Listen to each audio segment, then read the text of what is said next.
Hello, good morning. For today's video, kauwi ko lang galing duty. Medyo tinangalila ako ng pag-uwi gawa ng nag-ayos pa ako ng gulong ng motor ko. Basag yung bearing. Hindi naman pwedeng hindi natin ayusin kasi servisan natin sa trabaho. Ngayon, papakain tayo ng alaga natin dito. Pusa at aso.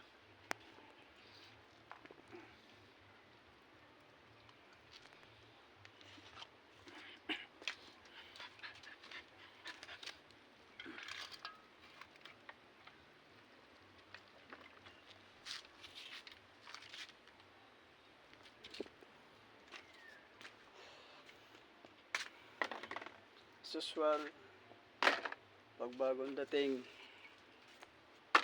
maghuhugas na naman tayo.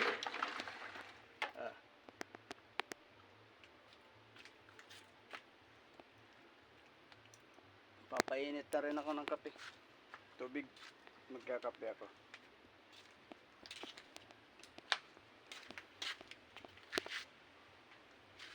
Kababad na rin natin labahin at pagkatapos ko maghugas ay ako maglalaba.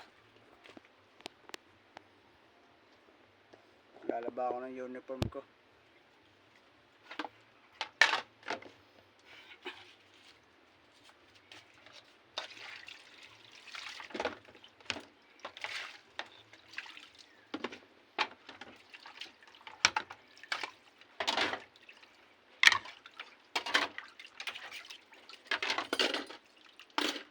Hugas muna tayo ng hugasin at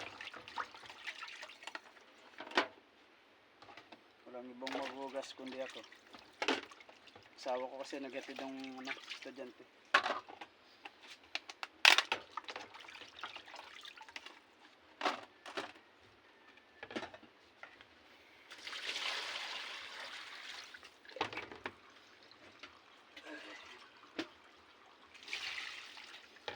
Ito tuwing maga dito,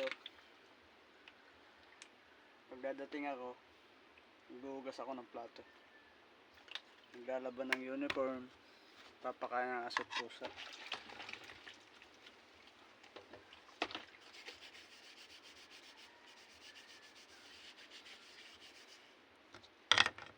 Tapos kung maghugas, lalaban naman ako mamaya. Sasabay ko na rin yung pagsasayang.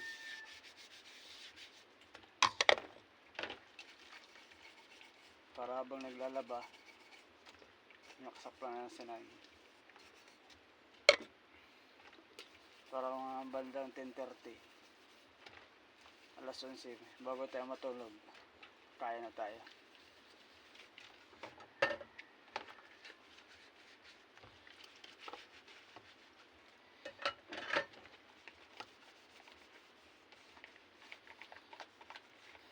Nga po lang bumagyo, wasak yung CR namin,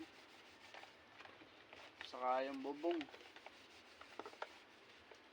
Nagsipagangatan yung yero,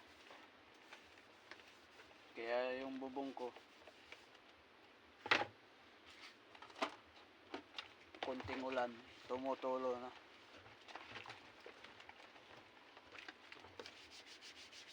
Wala pa tayong budget pampalit gawa ng babayad pa ako ng utang sa 5-6. Dalawang hulog pa.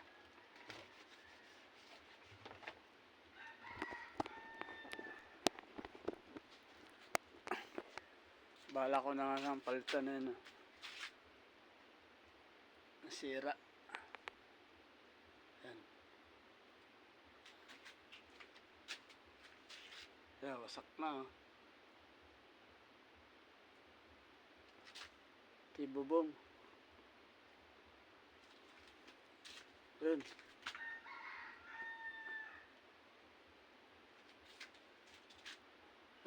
Tutulo na.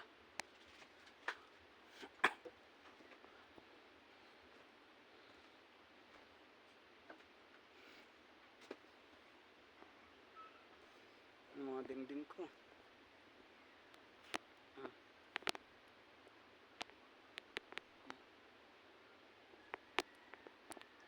Lalo nang nasira ng bagyo. Ano?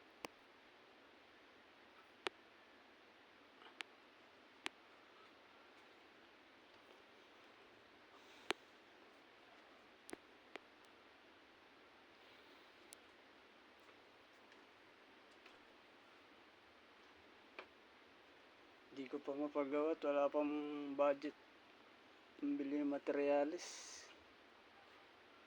Sana kung mayroon lang. Kahit ako nang gumawa nito, marunong naman ako. Sa akin dito sa kusina, yung mga pawid, ayan oh. Tuluan na. Palitan na talaga. Kaya kailangan at hindi nabulhang nung bumagyo ito.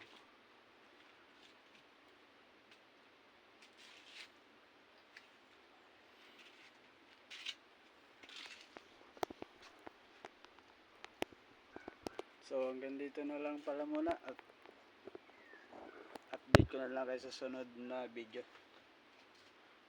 Paki-follow and share na rin para marami makapanood.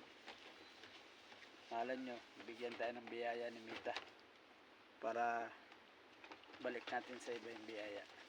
So, salamat. Thank you.